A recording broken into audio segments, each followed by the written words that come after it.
Kwa leo tarehe 25 mwezi wa 6 2025, kwa mashabiki au kwa wapenzi wa mpira, hasa kwa mashabiki wa Simba, kwa wanaspoti wote duniani, nataka niwatoe hofu. Kwanza mashabiki wa Simba, nataka niwape taarifa nzuri kabisa.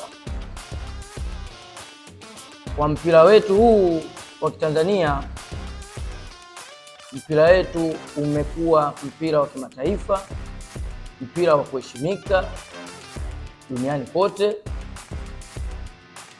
Kuna changamoto ambayo inatokea kila siku katika mpira wetu, ambao unatuletea mchanganyiko wa bodi ya ligi na TFF, ambao hatuwezi kuiongelea hilo swala.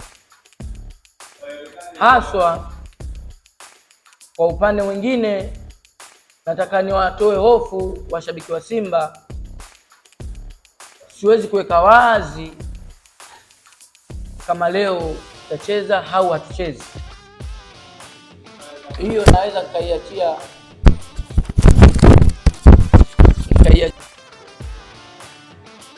Kwa upande mwingine, kwa mashabiki wa Simba, tusije kuilaumu timu yetu wala viongozi wetu kwa maamuzi watakaoyachukua.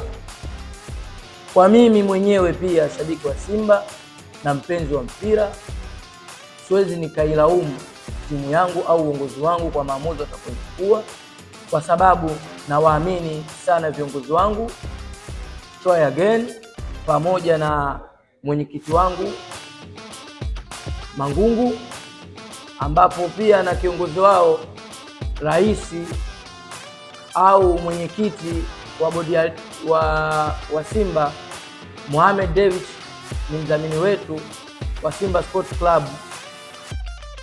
Kutokana na maamuzi ambayo watakayochukua, kubaliane nayo. Siwezi kuongelea sana ili swala kwa sababu lipo ndani ya timu. Mimi kama shabiki wa Simba,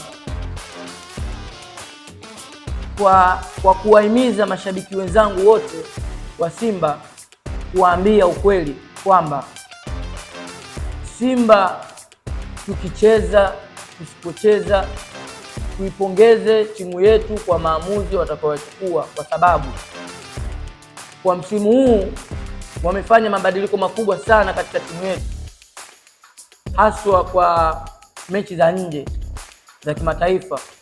Wamefika katika mashindano ya shirikisho fainali, ambapo katika kusudio letu lilikuwa sio la kufika fainali. Kwa hilo, kwa anayeelewa haswa katika mpira, anajua Simba nini mikakati anayoitaka. Na kwa sasa tunawasikiliza viongozi wetu watakao